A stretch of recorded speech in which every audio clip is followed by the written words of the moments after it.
স্ক্রিনের আলো কখনোই অফ হয় না।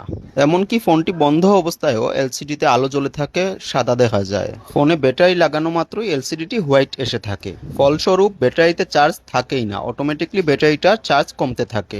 এই এলসিডি গুলায় লাইটের যে দুটি কানেকশন থাকে, প্লাস এবং মাইনাস, প্লাস লাইনটা ব্যাটারি কানেক্টর থেকে ডাইরেক্টলি দেয়া থাকে, আর মাইনাস লাইনটা সিপিইউ থেকে আসে, যেটা সিপিইউ থেকে সিগন্যাল পাওয়ার পর চালু হয়, আবার সিপিইউ থেকে সিগন্যাল পাওয়ার পর অফ হয়। তো বুঝতেই পারছেন সমস্যাটা হচ্ছে এলসিডি লাইটের মাইনাস লাইনটা, যেটা সিপিইউ থেকে সিগন্যাল পাওয়ার পর চালু হওয়ার কথা, কিন্তু এটা ডাইরেক্টলি গ্রাউন্ডের সাথে কানেক্ট হয়ে বসে আছে, যার কারণে এলসিডির আলোটা নিভে না কখনোই। তো এরকম সমস্যার জন্য আপনাদের সবচাইতে সহজ একটি ট্রিক্স আমি আজকে শেয়ার করব।